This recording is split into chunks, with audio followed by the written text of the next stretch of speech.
So again, this is one of the links which is given by Royal College that how to do that and supervised learning events and assessment tools. This document is available. I will share the link in the WhatsApp chat also. And this is predominantly for the assessor, that how to fill in the form, that if they are having trouble, you can just show them. So people who are the trainers over here or who are the deanery trainers who have got very good idea how to fill in the forms. Even a experienced consultant who have not been into these things or who have not filled it before, please you can just show those things to them, and this will ease it for them. Of course, they shouldn't copy paste this thing, but they can always take an example or note from these points. And yes, there is a question that where you can find. I will share the link. It's in the Royal College website. So I think the heading is SLE, Supervised Learning Events, or it is that tools for assessment, something of the sort. Okay, so then ECE. For ECE, again, it's for chemical pathology. CP means chemical pathology on the second to the right column. HP is the histopathology. So for ECE, again, this is the guideline, how to fill in, how to assess those, and you can just get it done from the assessor, and just for the sake of their uh, ease, you can share it with them. This is the form, the latest form, and you see over here many options are there. It can be MDT, it can be research, it can be. I would say that for audits, try to write up, try to publish, and not only for again for portfolio pathway, but afterwards also whenever you do audits.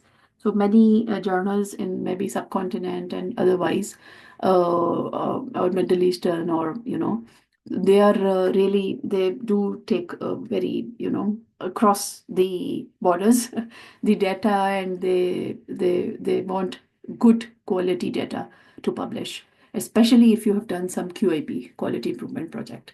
So it will be very good. You can just get those published, and try to do that. And for portfolio pathway, it's very good that if you get those published, even after that, I repeat that for audits, because you have got the data, you have spent time, you have got done the hard work.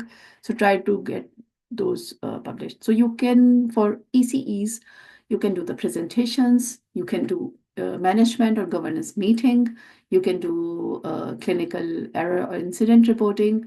Again, it's not a very, we sometimes get very scared. Oh, that we made an error or something has happened. Of course, no one does it intentionally.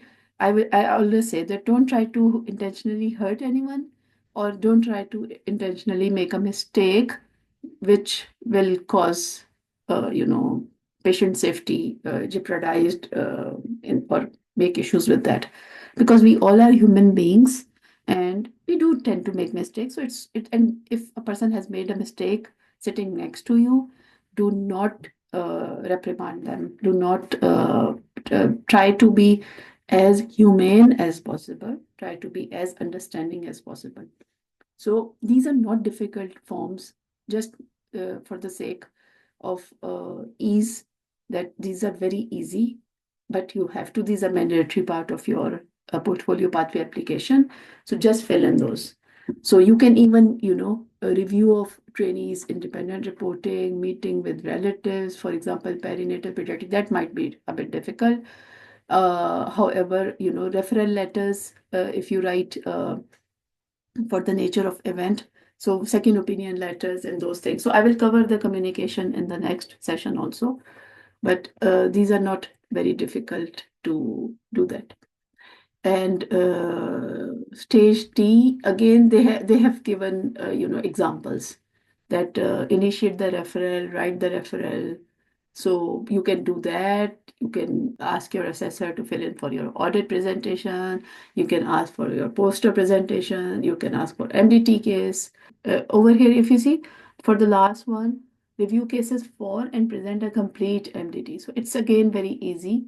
And then you can write a reflection for that, any one of these, and wherever you find a bit difficulty. Again, for CBDs, these are different examples that how to do that. For example, present and discuss a non-cervical cytology with appropriate follow-up. For example, thyroid, if you have done. So those are very common things, and those are coming in our routine work very frequently. So don't get anxious that from where to get, and we are not doing FNSCs and we are not doing those things. So how to get those? So over here, these are SSD guidelines, and I have just put a red box around that. That applicant should submit evidence for workplace-based assessments as possible. The suggested number of these assessments are required for a like final year training. So what are those? Those are 6 for a final year training. The number is 6 of each. Okay, and then you can map across several CIPs, and there is a question that yes, CIP number is enough. You don't need to write the whole sentence which is given beneath each CIP. Okay, so then assessment of performance. Yes, please, these are not only for trainees. Again, please put those CIPs, AOPs also. Initially, or previously, those were not there or were not required. But however, I have not seen any application as yet, but because of the backlog of application, probably that is the reason. However, I would highly recommend that please fill in 6. Better not rather than not. So if someone is asking that these are only for the trainees, so you will see in all the workplace-based assessment forms that trainees name on the left upper side is there. So try to fill in all 4, 6 of each. So 24 total, and maybe 6 reflections. So 30 total pages should be for your workplace-based assessments. And if you've got any other question around those, how to fill in, whom to make your supervisor for these filling in, how to guide the assessor, uh, fill in by hand, by or the soft copy, both are fine. And signature instead of signature, because people just say that, oh, signature. So if your supervisor, consultant, and person is GMC registered, then it's very easy. Then it's very easy to get the just the name typed should be more than enough for this. Okay, so these are the guidance for completing the assessment of performance and supervised learning events from self-led curricula, and AOPs are there. So cellular pathology curricula and AOP form is designed to be completed on lab system, but you can always take a printout, the soft copies also.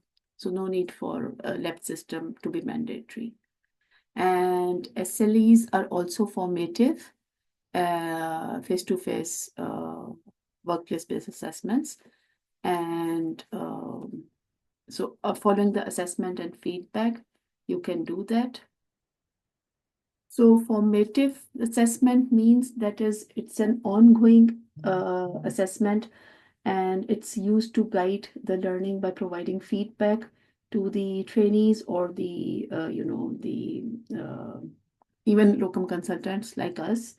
And a summative assessment is a evaluating of learning at the end of a course. So at the end of your exam or overall achievement and overall. So even sometimes we don't know that what's like formative versus summative assessment. So formative face-to-face workplace-based assessments are these: DOPS, CBD, ECEs. And 6 each. I have shown you. I have shown you the forms. I have shown you the that how to fill in those. And this is like ST5, the final year trainee. So ECEs, again, examples could be audit, poster presentation, teaching event, referral letters, MDTs, case-based event discussions, could be histology, cytology, case management thing, or molecular pathology, I would say. Molecular pathology experience, again, be very, enhanced in that, can be substantiated with your CBD. And DOPS can be cut up, microscopy, cytology, and photography. So no need to panic, no need to worry. It's very easy to fill in and very easy to get it done. Thank you so much, everyone. So I have noted down some other topics, and I'll ask you that after that, I think two more sessions for that, and management and leadership, audits, reflective practice, and training and teaching. So after that, if there is anything else in your mind, I'll just put it up in the WhatsApp group. And if you got something, please let me know. And I think two more sessions should be enough to cover all those things. Thank you. Take care. Have a lovely rest of the weekend. Bye bye.